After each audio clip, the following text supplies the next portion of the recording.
Disloyalty, forgetful. I can't remember these words. It's been so long since I used English. Do you mostly communicate in Russian? Суржик. I get you. And broken English as well. I get you.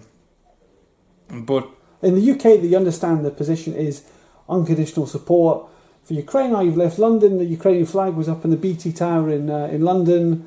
What would you say to those avatars on Facebook? What would you say to those? Don't promote war. I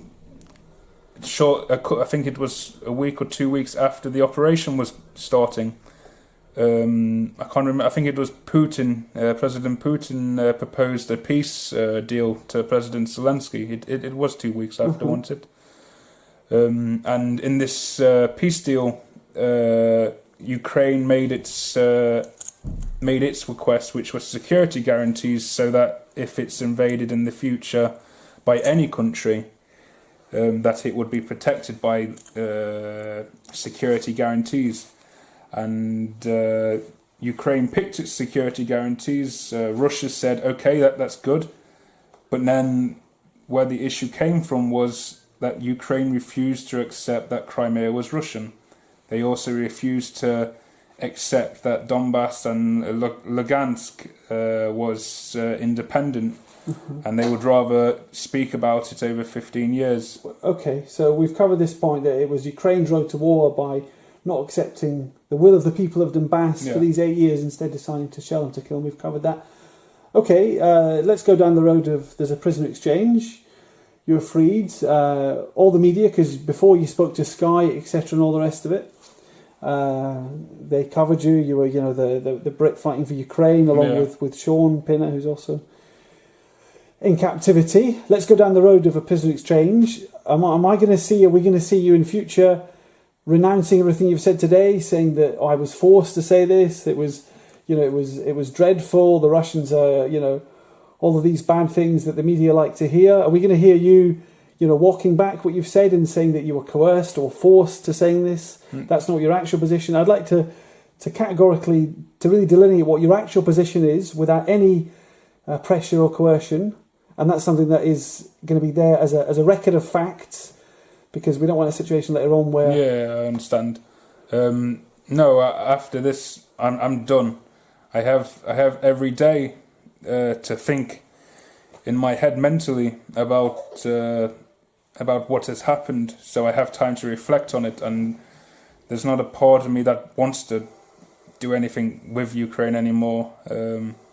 For me, I'm done with them. Like, I'm just going to go home, try to build my life and my wife. For me, that's my main priority. I don't care about anyone else. Like, for me, and you accept it if that happens. How lucky you will be. Of course. Compared to some of the other people, like that won't return to their families and stuff like that, eternally grateful that I'm still alive and given the opportunity to be exchanged. Compared to some others who probably won't have that opportunity or don't have that opportunity. You've got a tattoo that says "Happy Days." Yeah. So as you're now, I guess, hoping in the future, what would you like to say to? You've mentioned the British government. What would you like to say to Boris Johnson in terms of his unconditional support of Ukraine, and what would you like to say to him?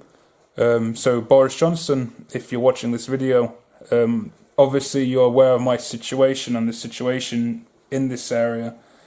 Firstly, I'd like to say is help end this war, and I don't mean like militarily. I mean like help it be achieved by peace. 8 years is a long time for war, and with the new edition of this operation, we need to help finish it so civilians can return to their lives without the threat of bombs. And how should it be finished? On what terms? I think what we said before with like what President Putin presented, I think that was a reasonable agreement. It's reasonable that... So Donbass is independent? Yeah, Donbass, Lugansk and Crimea is recognised as Russian territory. Okay. That's a reasonable request. I can't see why they wouldn't accept that. Okay, we're almost gonna finish up, почти so, but I will finish in the last point. Wait a second.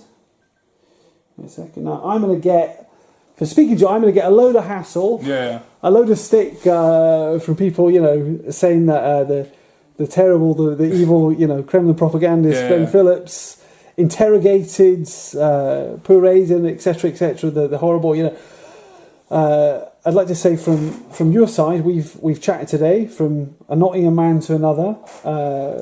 How's it been for you? And it's good. I just want to point out he didn't get called to me. I asked, I knew about Graham. I asked to speak to him because one, he's British and he's also a Nottingham lad. So it was me that asked for him to come interview me because one, he's English and I know some of his work. But yeah, don't just jump on the bandwagon.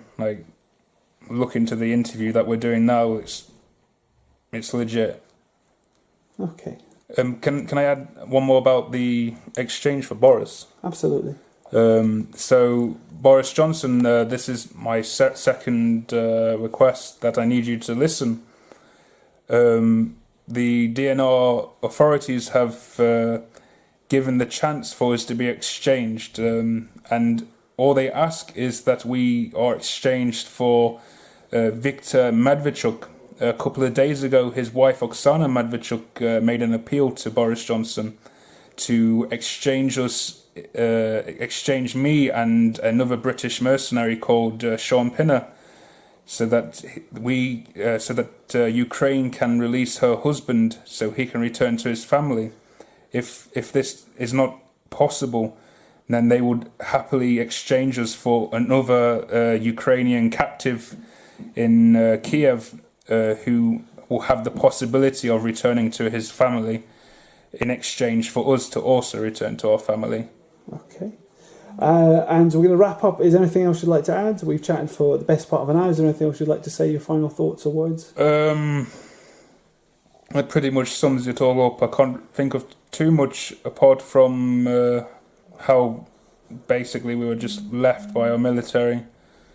Did we cover that? Yes. We've chatted a lot now, and time for you to rest. I think that rest and relax. I think a little.